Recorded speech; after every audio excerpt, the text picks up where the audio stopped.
having a little bit of like a trust formed between you and the client. My clients weren't aware that I was traveling, but you want to be extra careful and make sure that you're not going to be, charged criminally or whatever, like have a lawsuit against you, right? So I did like a little bit of an experiment in that week that I traveled there to see what this would be like, and made sure that I was like extra safe. Hi, I'm Kim Tolson, and I'm the traveling therapist. It's my passion to teach therapists how to navigate online private practices and multiple income streams so they can travel the world. I'm a digital nomad with a virtual insurance-based private therapy practice and a multi-six-figure coaching business. I'm obsessed with entrepreneurship and developing tools that can help therapists live an adventurous lifestyle. In this podcast, I will discuss my journey as a digital nomad. I'll chat with other traveling therapists and help you navigate the complexities of running an online insurance-based practice. I'm so glad to have you with me on this journey.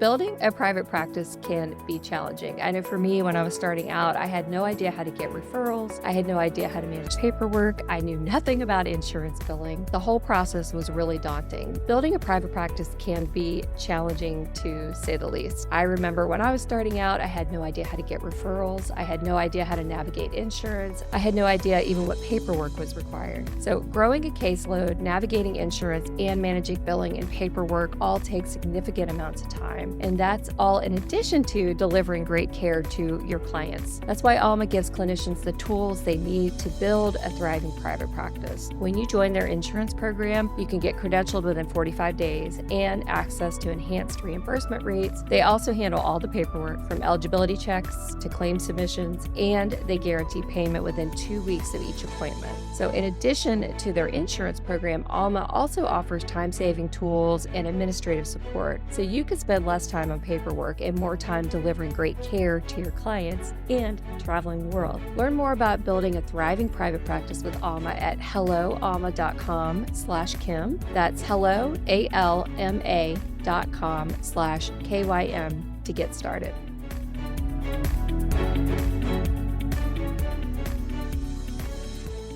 Hi, everybody. Welcome back to another episode of the Traveling Therapist Podcast. I have Ally Rosenberg here with us today.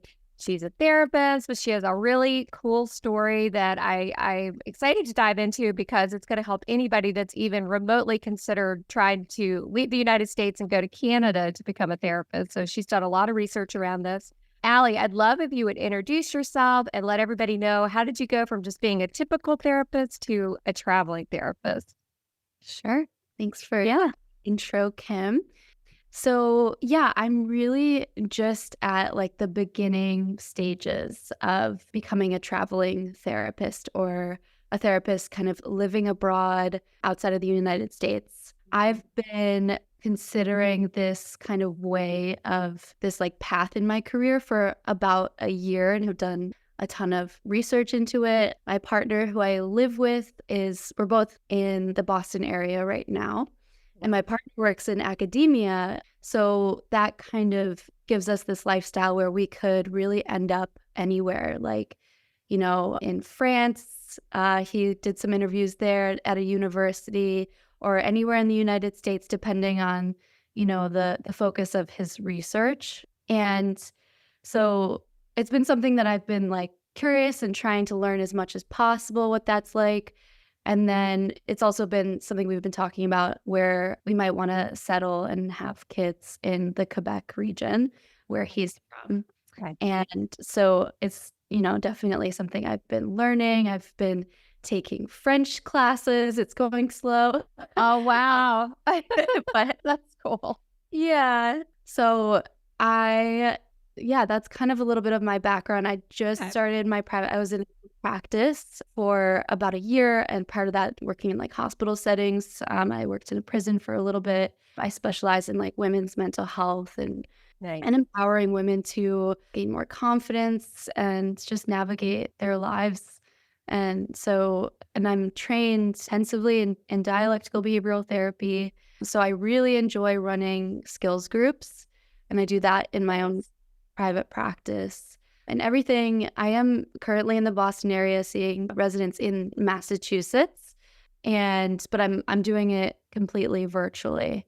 And then I really, as like someone who is interested in the traveling lifestyle, I really like to engage my mind in a bunch of different like environments. So I do part-time work in emergency service. I'm a mobile clinician. I help people who in the community who are really struggling and need assessments to, get connected to care. And then I coordinate and collaborate with like IOP programs or partial programs, and I do groups for those types of programs as well. And I'm really enjoying being in my own private practice and having this control over my time. Yeah, just the flexibility. And it sounds like you have such a great skill set. You can, I mean, anywhere you go, you can run a DBT group or, that sort of thing. That's amazing through your private practice. That's really cool. Yeah. So is Massachusetts your state of licensure, or are you licensed in multiple states or just that one state? Yeah, so Massachusetts Okay. is state of licensure, yeah. And I was actually officially licensed in November, so like just a few months ago. Oh, So yeah. yeah, Oh, I exactly. love that. I love that. Yeah. You're just like jumping right in. That's so cool. I really threw myself right in. I tell people all the time, I wish I had just done all of this earlier. I mean, it wasn't like really on the radar back in, I don't know, like the mid 2000s when I got licensed and all that stuff. But gosh, I love that you're just like starting out with this and you're already like, yeah, I'm on it. You know? Yeah, and I still have that like team aspect. Like I really love working for like these IOP programs. They've been so supportive. So I feel like I'm still connected to community and like have, colleagues that I can interact with and learn so much from. And then I Mhm. have my private practice and I'm able to find like a really solid supervisor to help me learn and grow. So I'm really enjoying it. Yeah. That's fantastic. Yeah. So we've got the partner. He's waiting to see what his job assignment is basically going to be, right? I guess he's applied a lot of places. So how much lead time are you going to have once he gets hired somewhere? Is it going to be like, okay, let's go. We've got a month and we're just off? Is it like that? It really is unknown. So his visa is up in June. Oh, gotcha. Okay. This is Yeah, and Canadian. Okay. Canadian, so his visa is up in June, and yeah, so things are really like up in the air, and so like we ideally would like to land in Quebec, but the area of research that he is in, that's not really well. There's not really many opportunities in the Quebec region, so Hmm. he's kind of navigating his thing, and he's like interviewed in France. He's in like STEM research, and it has to do with like climate change and things like that. And so there's an opportunity in France, there's an opportunity in Rochester, New York. We really could be landing anywhere. And, I've wanted to, and, I want to add like another aspect of this. So, like, I'm choosing and have been interested in this lifestyle, not only because I have a wonderful partner who, we're committed together and like want to settle in, but I also, the past year, 3 years, right? I've been working through the mental health crisis through the pandemic in the Mhm. prison system, in hospitals. And, I am not from Massachusetts. My family I'm Oh. originally from the Chicago area. Oh, And wow. yeah, and I really have not been able to, because of, the nature of this work and how the busy seasons are right around Christmas. I really have not in the past like 2, 3 years, I've not really had like a lot of time to spend with my family and Mhm. my entire family together in the holidays and things like that. I've had to, make sacrifices to stay here. And so, I'm wanting to create this type of lifestyle for myself where I can be flexible to show up and be with my family as well.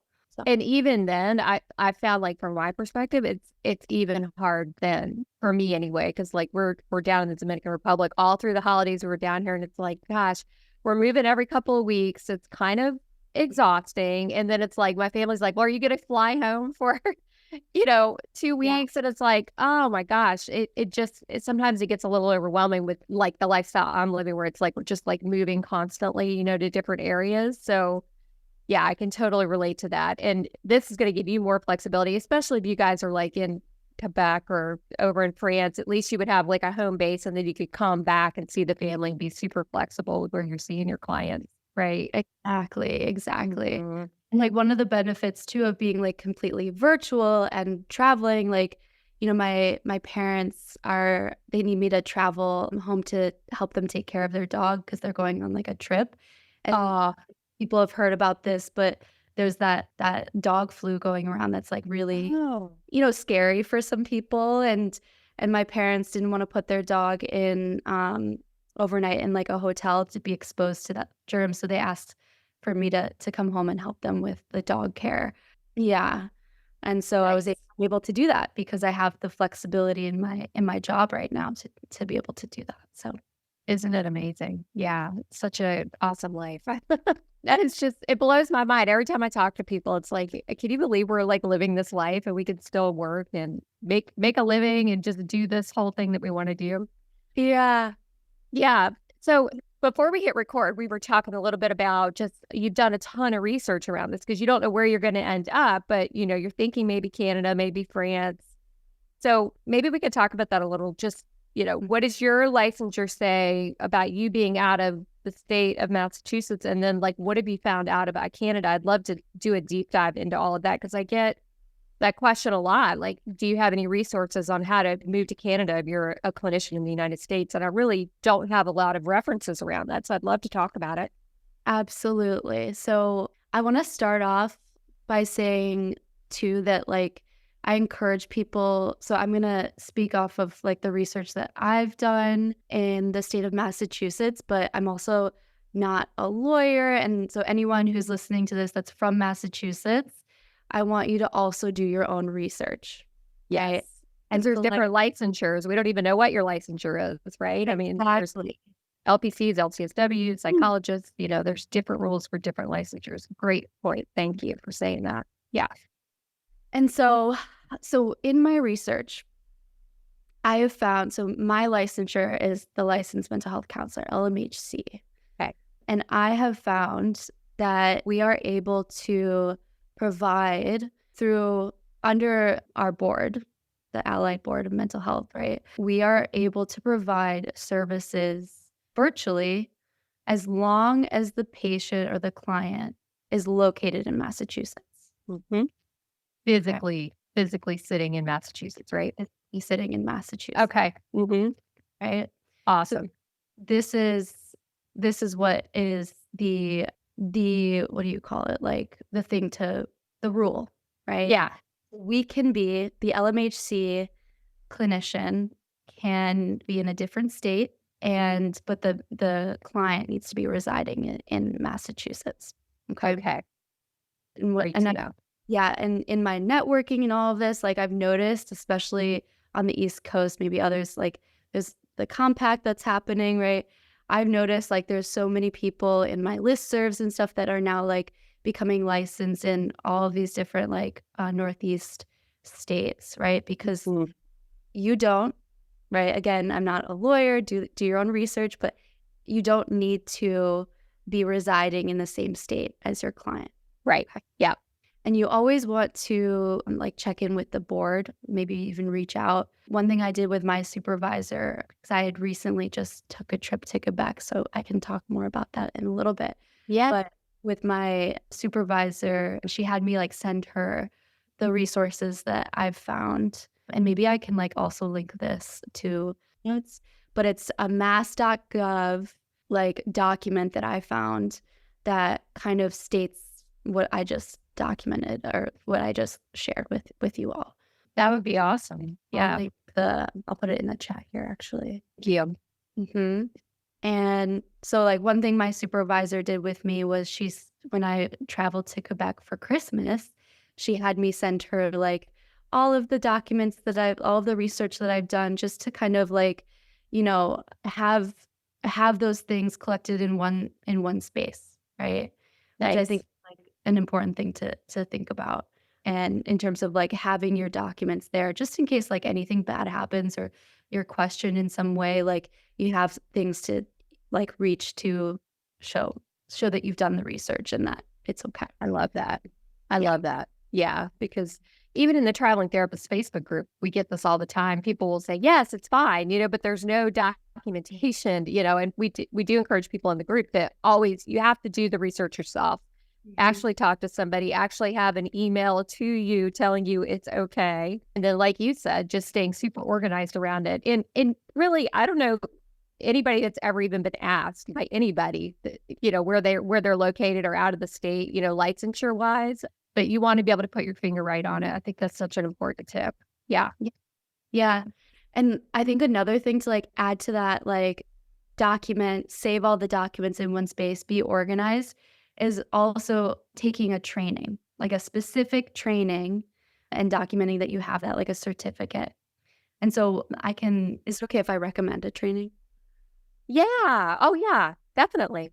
Thank you. So the training that I took is by a company called Person Centered Tech. And the name of the training is Legally Practicing Across Borders, Interstate and International Mental Health Practice During and Post COVID, right? Yes. And Yes. I love that. having They are my go-to. Oh, go ahead. no, go for it. Yeah.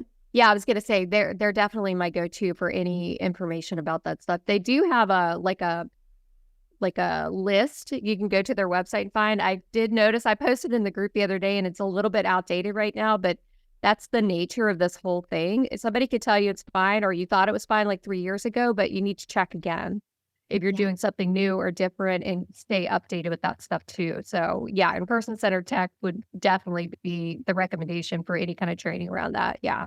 Thanks for sharing that. Mhm. Awesome. And then I think like within that training, they shared that there's this new app that is tracking all of those laws that are coming into place, and so that's called Epstein Becker Green's Telemental Health Laws app. It's been a minute since I've like looked on the app. I have it downloaded, but so that app like has like the map of the United States, and you can like look on like at each state like what the rules are specifically around whether you can travel or not with based on your licensure. So That's awesome. Thank you for that. I'll link this stuff in the show notes too for anybody yeah. that's listening so you can access it. Yeah. Thank you. Okay. So so what have you learned about Canada? I'm just super curious about that because you'll be with somebody that's actually a Canadian resident. So I don't know if that affects like the visa process. Like I just don't even know anything about it. So I'd love to just like dive into whatever you've learned about all this because it's just really interesting to me. And I guess Quebec's different than other provinces up there, probably. Yeah, yeah, Yeah. absolutely. Going in network with insurance can be tough. For example, waiting a year to get credentialed in some cases. Filing all the right paperwork is time consuming and tedious, and even after you're done, it can take months to get credentialed and start seeing clients. That's why Alma makes it easy and financially rewarding to accept insurance. When you join the insurance program, you can get credentialed within 45 days and access to enhanced reimbursement rates. They also handle all the paperwork from eligibility checks to claim submissions, and they guarantee payment within 2 weeks of each appointment. Once you've joined Alma's insurance program, you can see clients in your state of licensure regardless of where you're working from. This is particularly exciting for me as a traveling therapist, as I know it is probably for you too. You can literally be anywhere and still see your clients through Alma. Learn more about building a thriving private practice with Alma at helloalma.com/Kim. That's hello, ALMA.com/KYM to get started.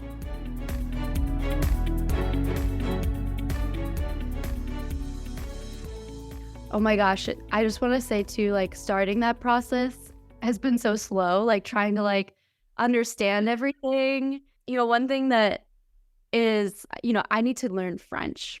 Like, this is Yeah. very clear, like, moving to Quebec, you need to learn.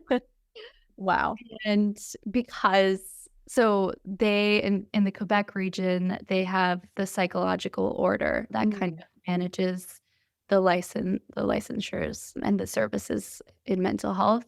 Okay. And on their website, it's funny because I found it was so difficult for me to collect information on this because when you flip their website to English, Hmm. it removed the member button. Uh-uh. I'm a member button. It just like removed it, So you're like, I don't even know what this is. which was so frustrating. Oh my gosh. So I attempted to reach out to many people.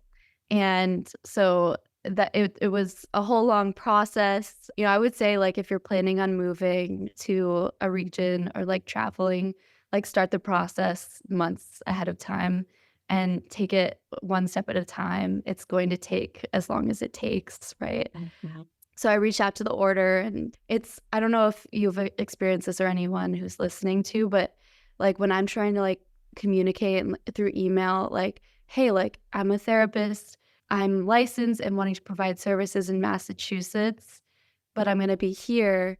I often find that like people get confused with the language and they're like, oh, wait, are you going to be providing services to people in the Quebec region? Or like, it's really difficult at least I'm finding that it's really Yeah. difficult to communicate exactly what's going on, right? And It really is. Because I decided I was going to take on the project of trying to figure out this information, but I quickly figured out it was really hard to do. And thank God for Person Centered Tech and the Epstein Becker app because they are doing the work with that. But yeah, I mean, you send a really straightforward question and they write back and they're like, no, you can't practice in the state unless you're licensed here. And I'm like, literally, that's not what I'm asking.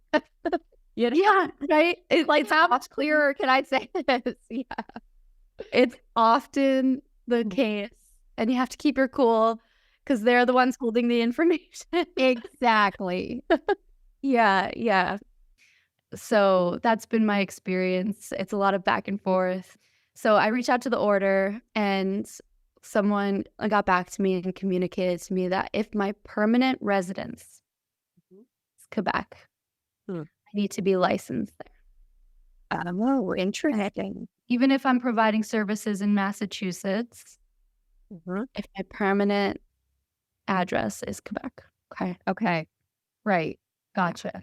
Okay. And I That's think that, super interesting. Mhm. yeah, my impression is that that's a psychological order of Quebec is more strict than the other provinces in Canada. Mm. Okay, that's really interesting. Yeah, because even in the United States, there's a few states like Texas that says, even if you're just sitting in Texas, like on vacation or something, you have to be licensed in Texas to be able to see your clients back in your state of licensure. I think it's Texas and Alaska and I don't know. I had Lysol, the Person Centered Tech, on my podcast, and she listed like 5 states. So you guys could go back and find that episode. And it's changing all the time. But yeah, that's super interesting. 'Cause Yeah. it's like why? I'm not even seeing clients here, But yeah, okay. So in Massachusetts, do, they don't care if you have you don't need a permanent address in Massachusetts. Then you could be anywhere. It doesn't matter. Okay. Okay. The licensed therapist can be anywhere. Okay. The client needs to be located in Massachusetts. Okay. Mhm. How I've practiced it at like the group practices or even if the client's like permanent address might be like Rhode Island, but they're like right on the border, sometimes depending on like if they really need the service, especially if it's like DBT, they'll drive to like a library and get like a private room in Massachusetts in order to get the service. So, yeah. Yes. Yes. Okay, so we're assuming that you're probably maybe if he gets the job there or a job that y'all are going to move there. So what is the process if you want to get licensed there?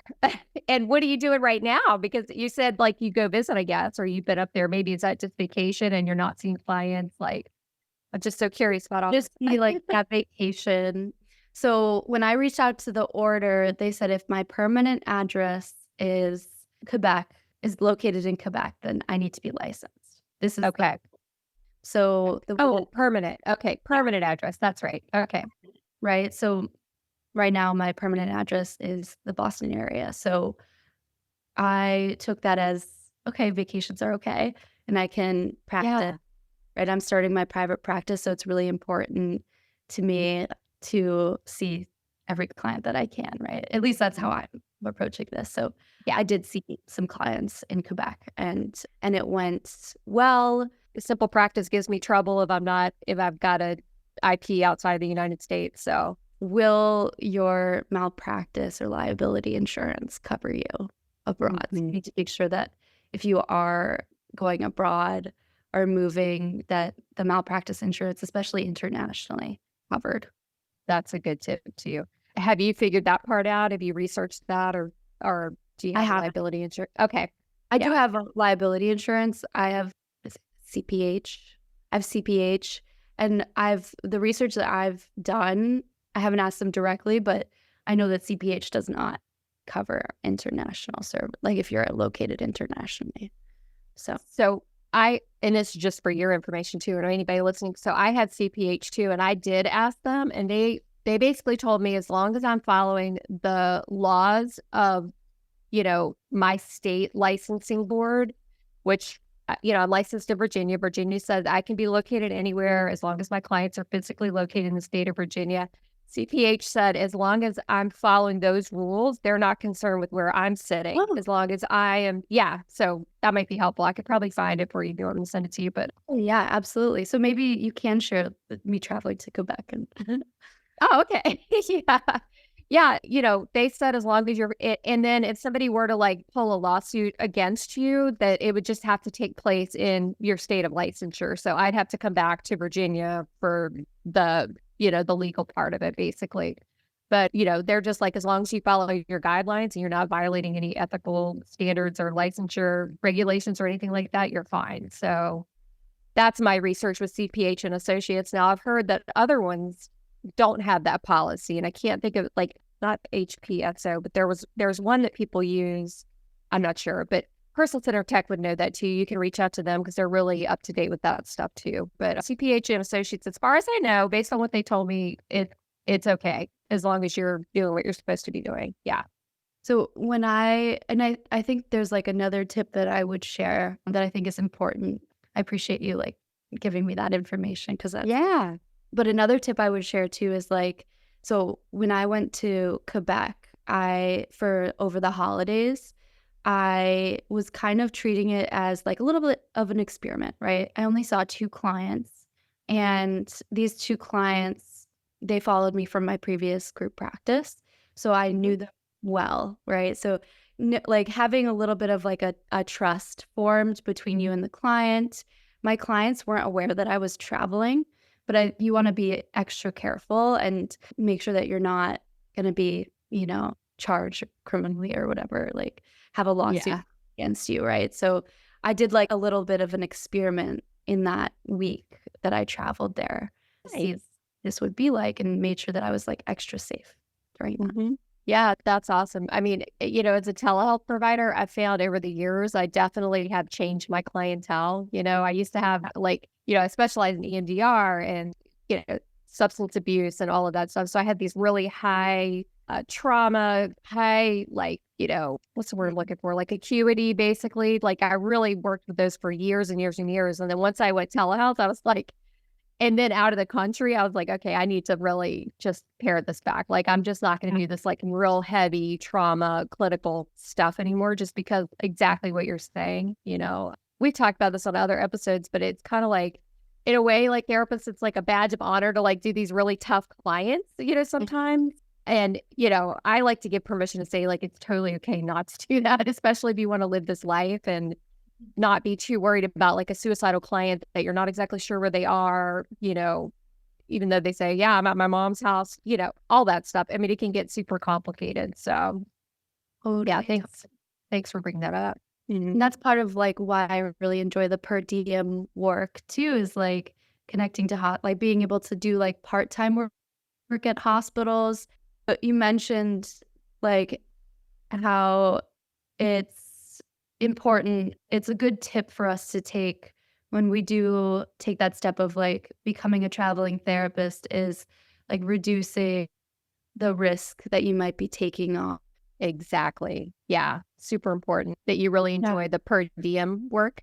Like, IOPs where there's more acuity, but And so I'm still able to like help who might be in crisis. I'm still scratching that.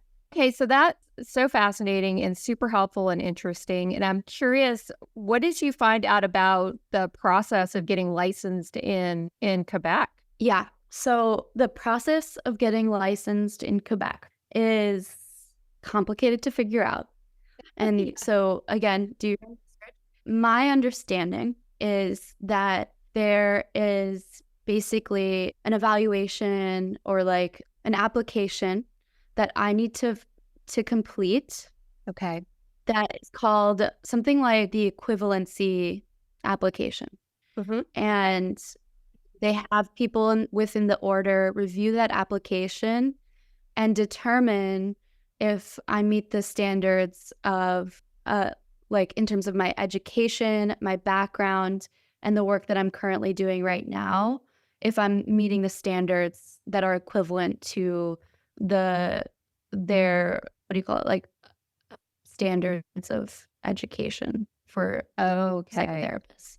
So do you have any sense of like, is it more rigid, the standards, or less? I just curious in your research, have you found like it's impossible to get approved or like it's super easy, or is it, I'm just curious about how stringent they are, I guess, compared to our educational standards. So it is. It's interesting. So it is. And my understanding is that right now in Quebec, in order to do individual outpatient services, for the most part, you do need to have something like a PhD or a PsyD, right? Oh, But okay. then, yeah. hmm And so that was kind of what I was told by my partners. Like it's funny because all of his brothers are all like partnered with therapists as well, Oh, which is like interesting. So I've spoken to what we'll call like sister-in-laws uh-huh. because a lot of French Canadians not get married, and they're native to the region, and I've shared like in order you need to have like a PhD at this time. And Mhm. then in my research, I found that if you are practicing and have experience equivalent to the standards of the Quebec order, that they would approve and allow you to practice. And so I've actually reached out to a few different like DBT centers in the Montreal area, and they also it's a little bit confusing or willing to interview with me within their group practice as long as I was licensed in the Quebec area with a master's degree. Oh, wow. So Okay. I'm hopeful that that with the equivalency application that the Quebec order will recognize that I've been practicing, that I have this knowledge, that I have this skill set that can help a lot of people there and approve it. And then you also, on top of that equivalency application, you need to take a French test. Oh, wow. Oh my gosh. Yes. And In English, I so, hope. yeah, right. Different stages. So I think that it's like you need to be, don't quote me on this too, but like at a B2 level of the French language in order to pass. Wow. Oh my goodness. So Yeah. there's like That's different levels of. that's so interesting. It makes me wonder, would you just like would someone just want to keep their primary residence in the United States instead of like claiming that as your residence? Or well, I guess you have to get a visa, don't you, Yeah, and to you can live live or in Quebec. You can live in Quebec for up to 6 months, or you can like be located in Quebec for up to 6 months before you need a visa. Oh, interesting. Okay. Yeah, because that seems, Mhm. I mean, it seems kind of daunting hearing you just even talk about like the level B2 in French and all of that. Like you'd really have to want to move there to be able to and pass the equivalency and all Right. that stuff. Wow. Right. So I'm thinking this is like long term, right? Like this is my long term, like we want to raise our kids in Quebec. Yeah. And so in the meantime, it's a possibility we might be moving to France June. I mean, this is, and I might be scrambling then. This is just the life we live as traveling therapists, That's right. you know. That's right. Yeah. So if you end up moving to France, let us know how that goes too. So we can Right? learn more about that process. Yeah.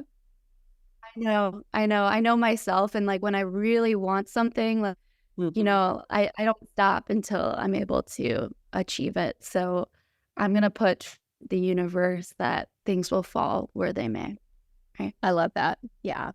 Well, anyone listening might notice that we've got a bad internet connection. Life of the traveling therapist. I'm in the Oh, no. Dominican Republic with terrible internet right now. But Allie, I just appreciate you coming on so much and talking about this. It's just going to be super helpful to people. And can people reach out to you if they have questions or need some guidance around this Yeah. stuff? Okay. Okay, Yeah. cool. I would love I would love to connect with other therapists interested in moving to the Quebec region. That would be wonderful. That's awesome. Thank you so much for taking the time today. And I would totally love if you would come back and update us if you end up there or somewhere else to let us know how that's going. Cause it's just so helpful to have all these little nuanced like situations because I know there's probably other people out there just like you that maybe had the same dream, so it's just really helpful. And I appreciate you taking the time today. Yeah, absolutely. I gained so much from this podcast, so I think these conversations, it's all everything is so, like, new with the, virtual care. So I find these types of conversations, like, very, very helpful in my research, and I appreciate you, Kim, for Thank you so much. Thank you. That means a lot. And I appreciate people like you coming on and just sharing your experience. Even when we're not really certain how it's going to go, it's just super helpful to hear the process. absolutely. So where would people reach out to you if they wanted to connect with you? I can share my email. Put that Okay. in the note. Yeah. Thank you. Yeah. Best way to reach me is gonna be email, and, yeah, I'm happy to connect with people. Thank you so much. Mhm. Abso Thank you so much for listening to the Traveling Therapist podcast. For show notes, links, and downloads, head over to thetravelingtherapist.com, where you'll be able to learn more about my journey, the courses I've created for you, and other exciting resources to make your dreams become a reality. If you've enjoyed this episode, please share with your traveling therapist friends, subscribe to the podcast, and if you love this episode, please leave a review.